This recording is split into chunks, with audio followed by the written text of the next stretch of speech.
गौरव तनेजा जी, रितु राठी जी। राधे राधे। राधे राधे महाराज जी, आपके चरणों में प्रणाम।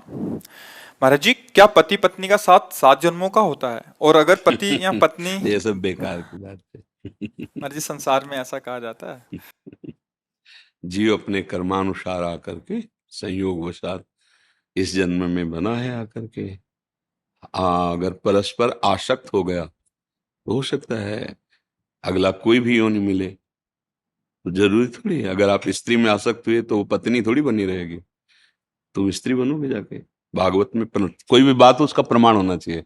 पुरंजनोपाख्यान है भागवत में, पुरंजनोपाख्यान। उसमें पुरंजन भ्रमण कर रहा था तो एक बहुत सुंदर महल देखा, बगीचा देखा, 9 द्वार का महल, विविध प्रकार के भोग विलास था। उसमें एक सुंदरी को देखा जिसका नाम पुरंजनी था। वो अपने अंगरक्षकों के साथ घूम रही थी, आसक्त हो गया। वो भी स्वीकार कर लिए दोनों। पूरा विवरण वो अध्यात्म का विवरण है। इसी बुद्धि पुरंजनी है और जीव पुरंजन है, और ये 9 द्वारों वाला ये पुर है पूरा। उसमें वो तो बड़ा लंबा विषय है, हम आपको सारांश में बताए। वो पुरंजन जब पुरंजनी में आसक्त हुआ, मरा, तो वो स्त्री बना जाके। और पुरंजनी अन्यत्र कहीं जन्म ली, लेकिन वो स्त्री बना जाके।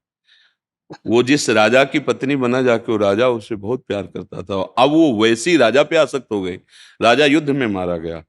अब वो चिता में, उस समय प्रथा थी तो चिता में जलने के लिए बहुत विकल थी। तो पीछे से आवाज आई, ए सुन, मैं तेरा मित्र हूं, मेरी तरफ देख। तो उसने देखा तो एक बहुत ही सुंदर तेजस्वी पुरुष खड़ा। बोले, मैं तो आपको नहीं जानती हूँ।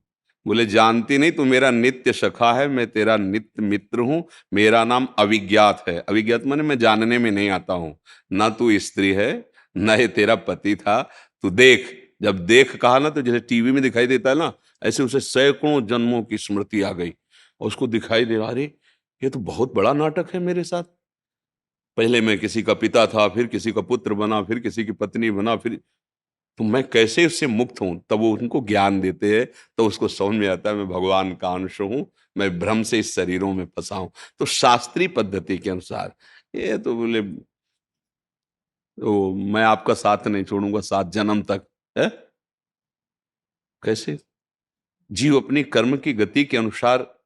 अच्छा, 7 जन्म तक आप जेल जाओगे, भले हो आपकी पत्नी, आपको उसको जेल में रखने देगी क्या? कि आप बहुत दोनों प्रेमी जोड़ा हो, आपने कसम खाई है कि 7 जन्म तक, और फिर क्या जन्म जन्म तक, ऐसे नहीं कहते?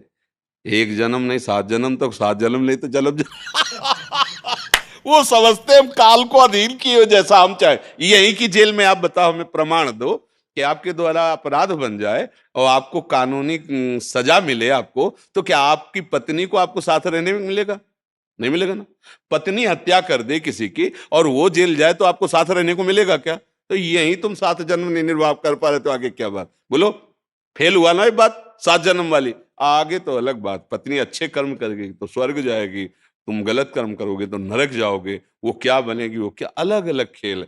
एक महात्मा में दृष्टांत में बताया था कि एक गांव के परिवार में संत जन आया करते थे। तो पत्नी बड़ी श्रद्धावान थी, वो सत्संग सुना करती थी। पत्नी के ऐसे भाग्य थे कि पति बहुत ही बहिर्मुख, इधर उधर आचरण करने वाला। पत्नी ने तो गुरु बनाया और नाम जप करना ऐसा। और पति तो बार बार प्रार्थना करते कि देखो, हमारे गुरुदेव भगवान आते रहते हैं, आप उनसे मंत्र ले लीजिए, बिना भजन का जीवन व्यर्थ का जीवन होता है ऐसा। तो एक दिन कहा, ठीक है, आज हम गंगा स्नान करने जाएंगे, अपने गुरु जी से कह देना हमें दे दे मंत्र। स्नान करने जा रहे, 4-5 मित्र, कहाँ जा रहे हो? मैं बोलो, रोज लगी रहती है गुरु मंत्र ले लोगे तो आज ना। अरे कहा है, जहाँ वो ऐसे बहिर्मुख पुरुषों का संग, फिर उसकी श्रद्धा बदल गई। अरे कौन फंसे, ये नियम वो नियम, इतना जप इतना, ये सब हमसे नहीं होगा। घर आया और पत्नी को डांट लगाई, हमसे नहीं होगा। कुछ दिनों बाद शरीर छूटा।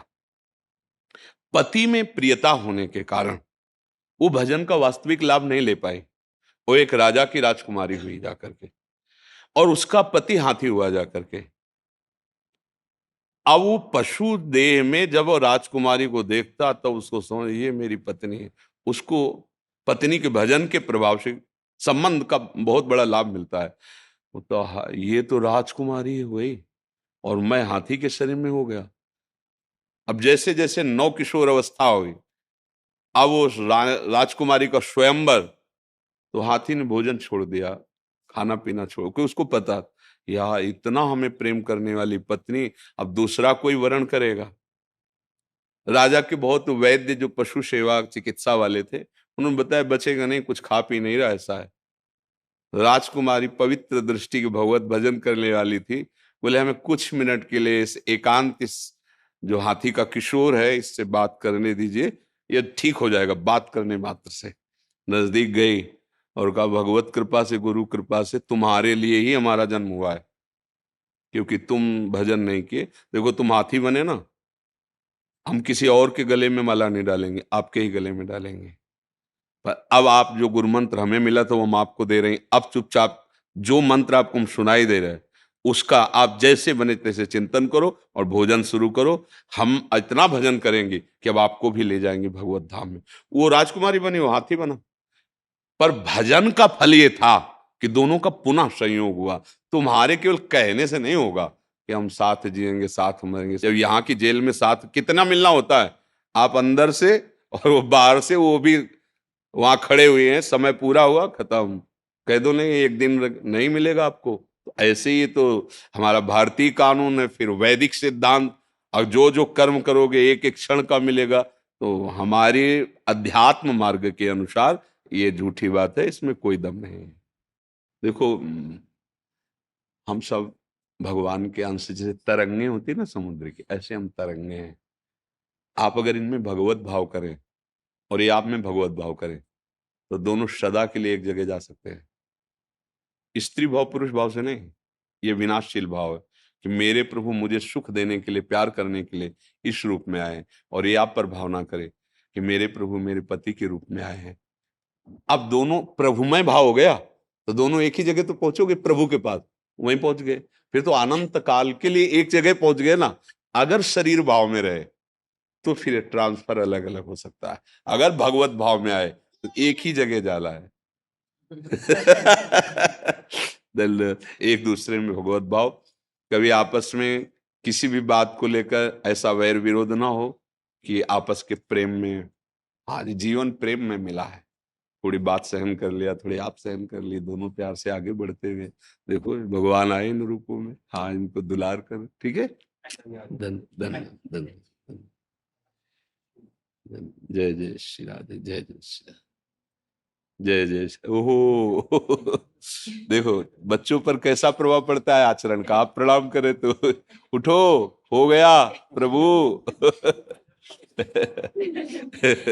ले जाओ, धन्यवाद धन्यवाद धन्यवाद।